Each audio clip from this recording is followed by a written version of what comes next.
Hello everyone, thank you for attending this talk organized by Democratizing Work Italy as one of the sessions of the event Un Mondo in Convergenza from the 3rd to the 5th of November 2023 in Campi Bisenzio near Florence.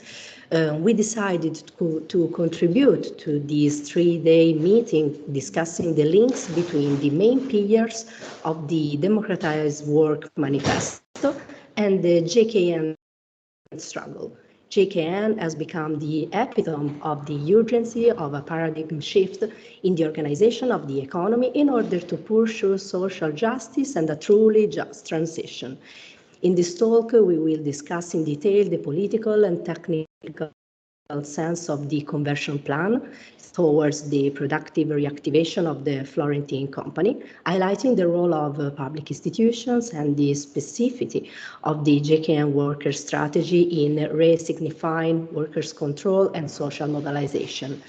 We are pleased to introduce Isabelle Ferreras, well-known sociologist and co-founder of the Democratizing Work Network, who is currently working on the so-called contradiction between capitalism and democracy, combining empirical and sociological research with political theory. And I would also like to introduce Paolo Borghi, assistant professor at the Department of Economics at the University of Modena and Reggio Emilia. Paolo is currently leading the Italian network of Democratizing Work, so I would like to thank him for organizing this interview with Isabelle. So now we can move towards the first question, and we can start from the 3 principles of the manifesto: democratizing firms, decommodifying work, decarbonize the planet. How do they take shape and how the debate created by the manifesto is evolving?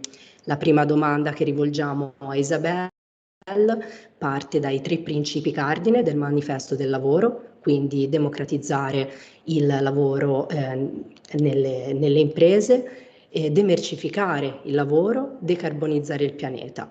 Come si sono evoluti questi 3 pilastri del manifesto, che ha avuto un'importante risonanza e soprattutto durante la pandemia, come il dibattito sta andando avanti nei tempi più recenti. Thank you, Isabelle. Grazie Francesca, grazie Paolo.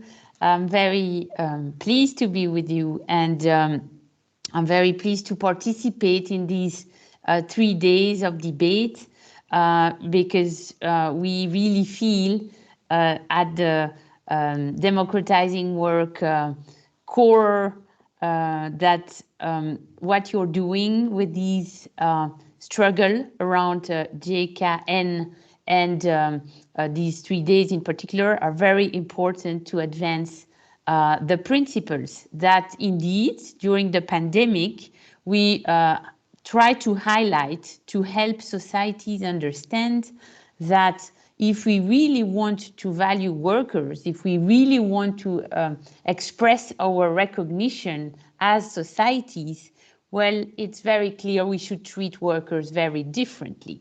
And of course, that is an understanding that was grounded in the fact that our government spoke of essential workers, and those who were deemed essential were those who are less paid, less socially regarded and valued, while we could all feel during the first lockdown that our life depends on these essential workers. So there is something fundamentally wrong with our economic system, which doesn't recognize the investment of workers, and how should we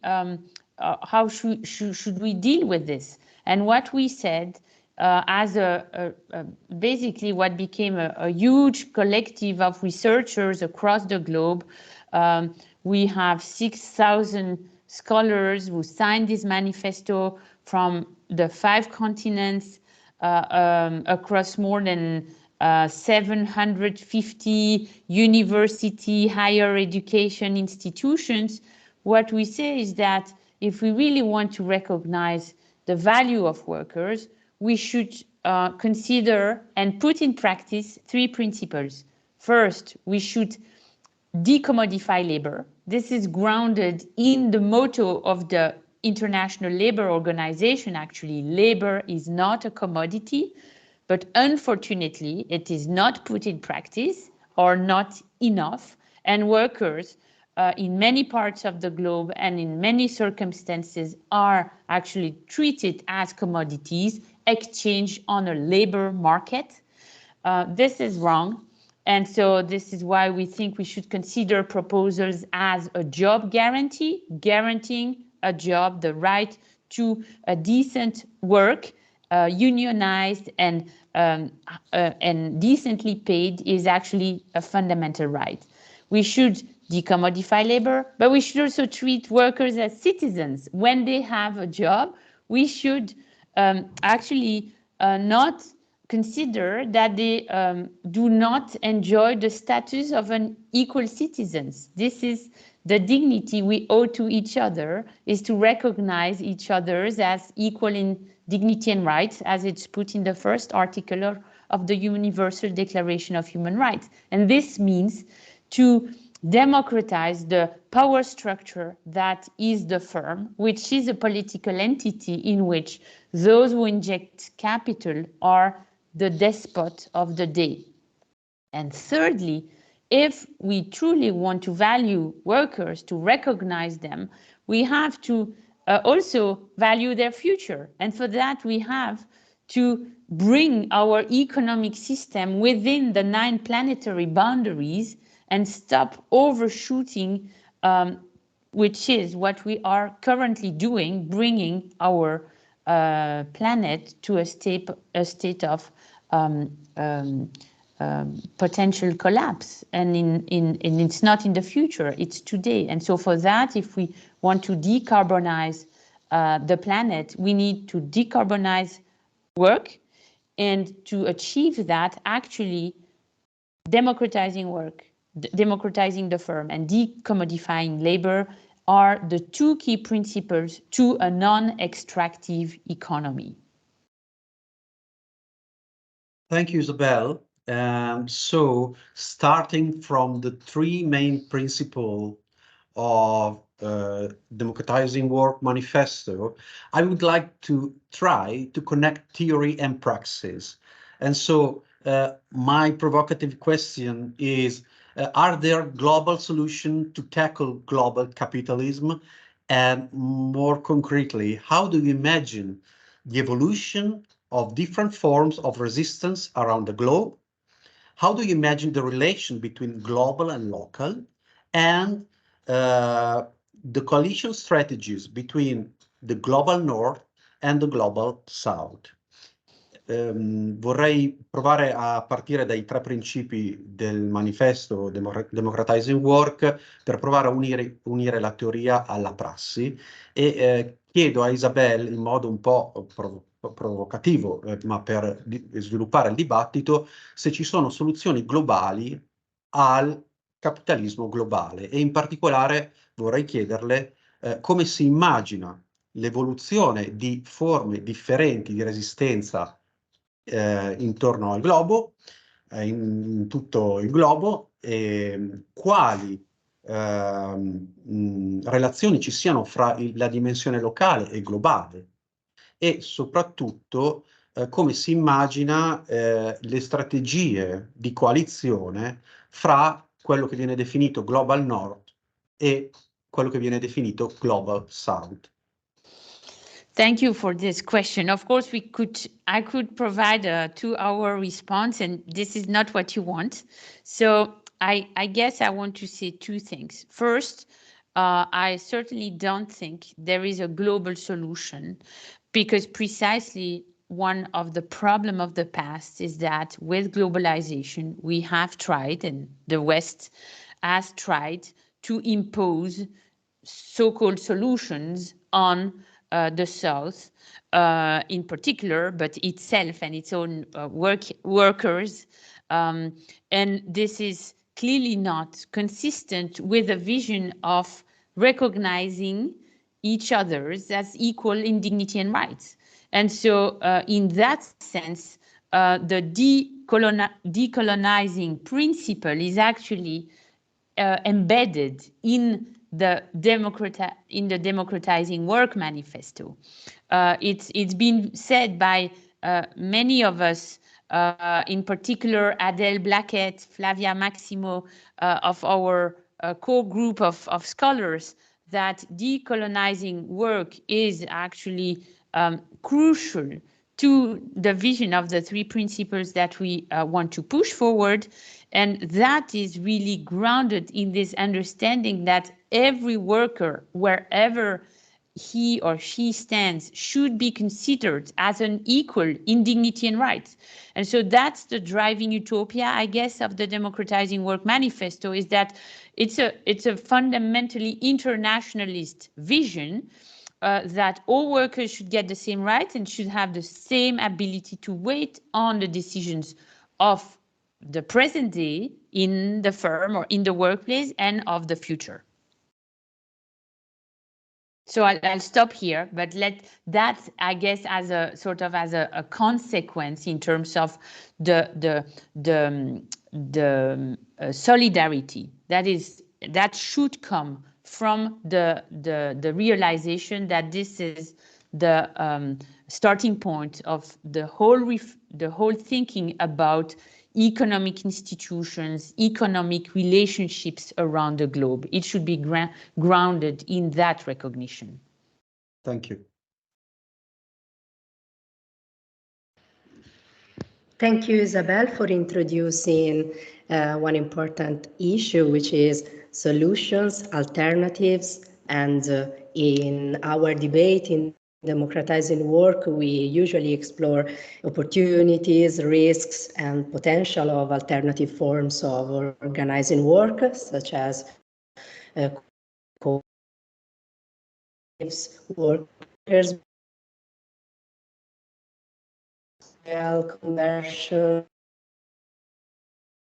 from below, a Isabelle di darci il suo punto di vista rispetto a un dibattito interno al network, ma non solo, che è quello attorno alle alternative che si possono immaginare rispetto all'organizzazione del lavoro, quindi attraverso la forma cooperativa, il recupero cooperativistico di impresa e varie forme di reindustrializzazione dal basso che anche gli stessi lavoratori e lavoratrici GKN stanno sperimentando. Quindi le chiediamo la sua visione rispetto a queste forme che si possono adottare.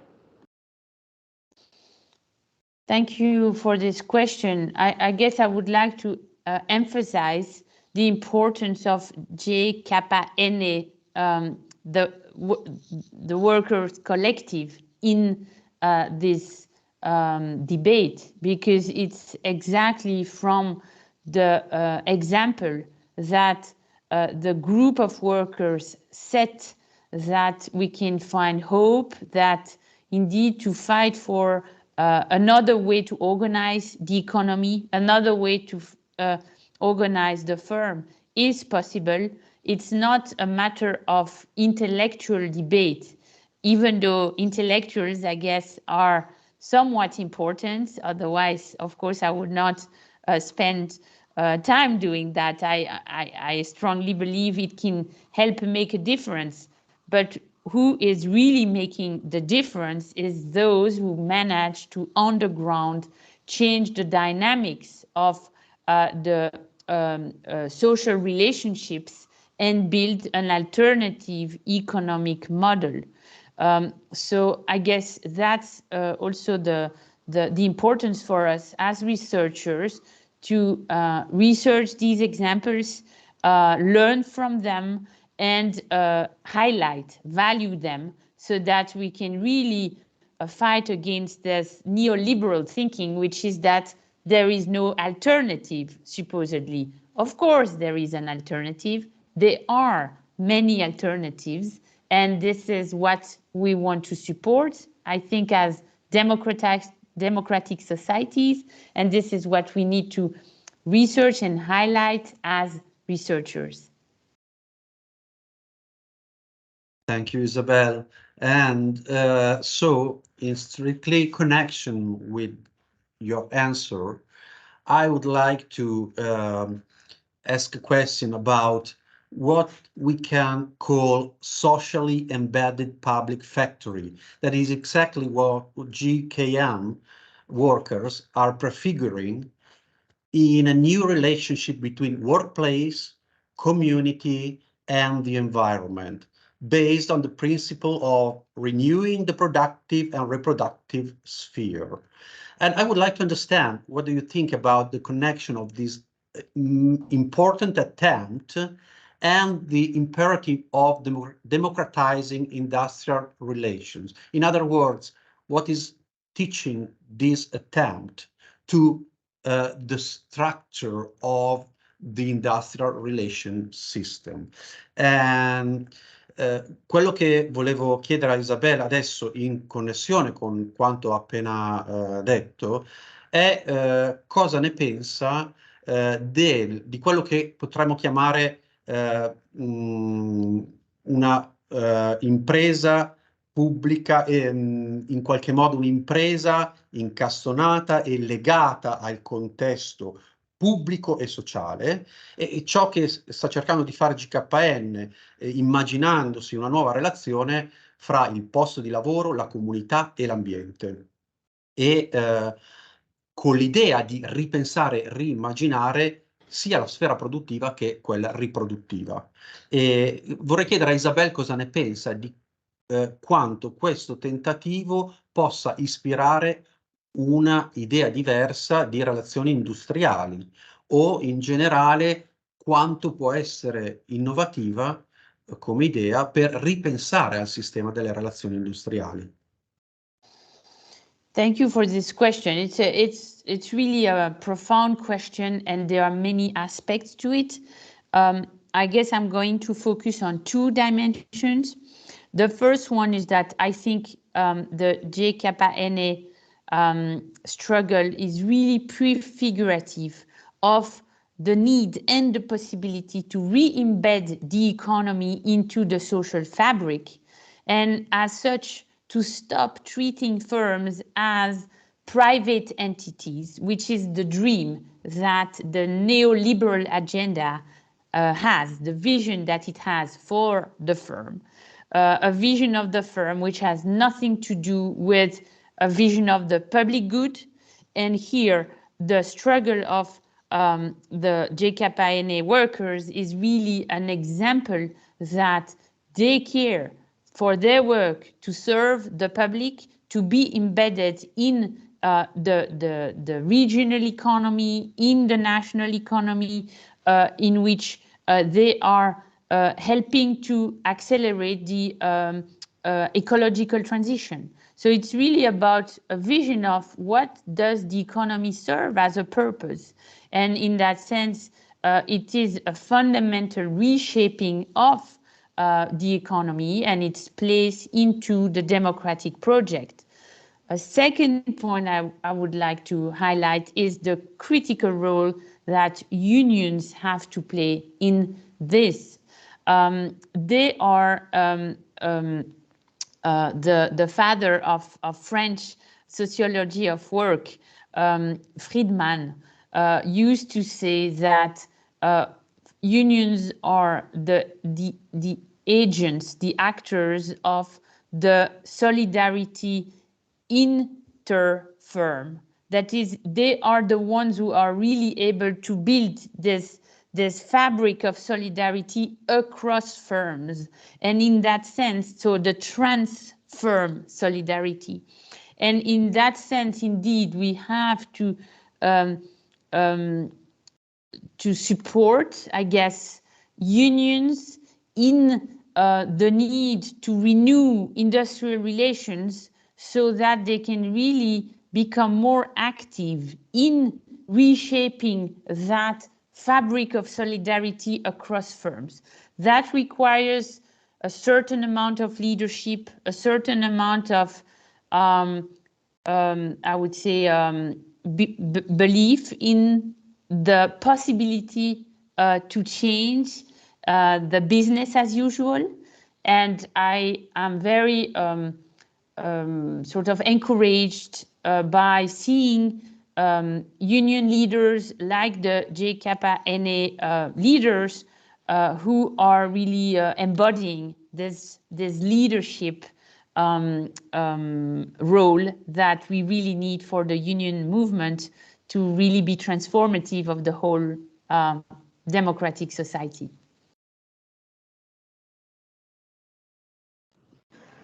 Thank you, Isabelle. From the last questions and answers, you perfectly highlighted that JKN workers are demonstrating what thinking and practicing work as collectively means. And now their industrialization project is facing a new step. So there are institutional investors ready to play their role. In this framework, what the Democratizing Work International Network can do to support this new effort? E con questa domanda chiediamo a Isabelle di esprimersi su questa nuova fase del processo di reindustrializzazione, quindi il fatto che da un lato si apra la campagna di azionariato popolare e che si sia arrivati a un accordo tra soggetti del mondo del cooperativismo, della finanza etica e non solo, pronti a impegnare un capitale ancorato al progetto di reindustrializzazione operaia. In questa cornice, che cosa può fare il network internazionale di Democratizing Work per proseguire in un'azione di supporto a questo nuovo step che le lavoratrici e i lavoratori devono affrontare? Grazie, Francesca. So I think we can do two things mainly, and to be short. The first one is to learn from and disseminate the knowledge, because, as I said, we need to learn from real life experimentation with the three principles, which is exactly what the JKN workers collective are doing and practicing. And so we need to know about that, make that known across the globe so that it inspire other leaders also and other workers. And I think that the Democratizing Work Italian chapter in particular is really helping a lot in that sense. And so we're very happy to disseminate the knowledge across our network. But the other thing, I guess, is really to help support and channel the support internationally to the workers in Florence. And for that, we were very happy to spread the word about the crowdfunding last spring. And we were so excited to know that the goal was exceeded. And so that, and we've been really, I think, playing our small part in this, and we've been super excited to see that the goal was, the result was beyond the hope. And now I think we should just do the same, and we are actually doing the same. It's in our next newsletter that we are putting that call for the 10,000 people that are needed to chip in 100 euros to reach that 1 million euro that's needed to match the funding of institutional investors. Thanks a lot, Isabelle. We have just one more question, and with this question, we would like to underline that the struggle of JKN workers was showing and is showing the gap between the public actors who should be involved in reshaping industrial policy, especially after the pandemic, and the workers' ability to rethink workers' control and what it means to move towards a new ecological production. What do you think about the relation between national governments and the role of society for a concrete, just transition? Ringrazio Isabelle per le risposte. Abbiamo ancora una domanda che vorremmo farle.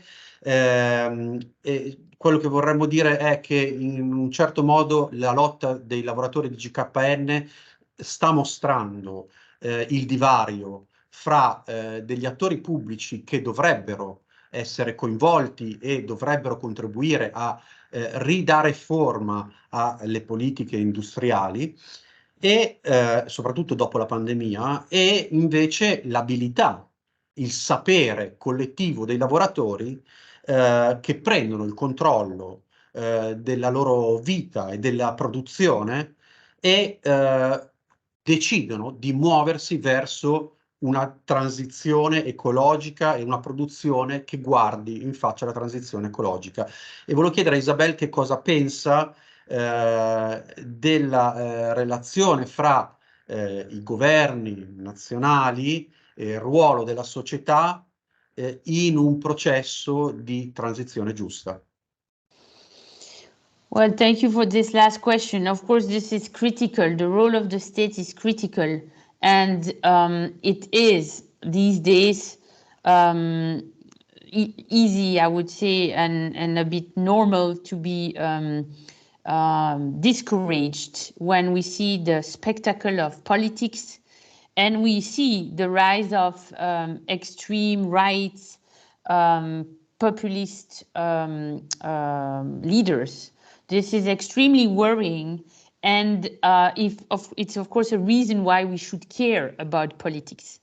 But I would say it's very important to understand that there is a deep connection between this goal of democratizing firms and decommodifying labor and the future of democratic politics. Because it is by democratizing firms that we are going to regain the capacity for our public powers to really be in a position to regulate the economy. Today, firms are actually, they feel free to do whatever they please because they escape national borders.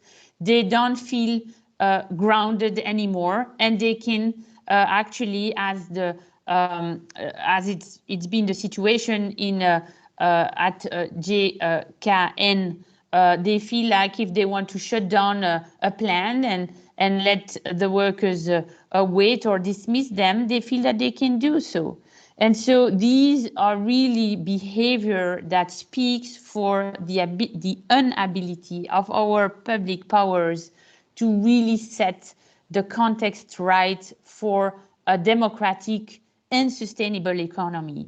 So it's absolutely critical we democratize firms so that there is a much more mutually beneficial relationships between firms which will be democratic and which will see the point of nurturing a collective actor as the state, which is the ultimate collective capability caring for everyone and the planet. So all is connected, I guess. And thank you very much. Thank you very much, Isabelle, for your suggestions, reflection, and also for your energy in supporting this new phase, the popular shareholding campaign, which is, in my opinion, and in our opinion, I can say, a unique experiment created by the JKN workers. So imagine this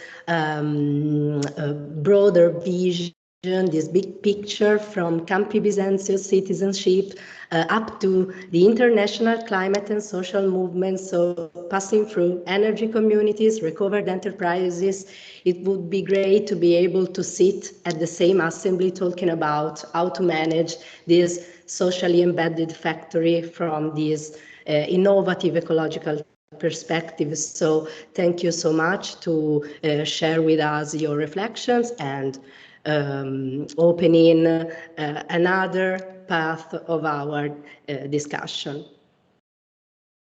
Thank you so much for your question and your involvement, and I really wish you 3 fantastic days, and in particular a fantastic day of debate.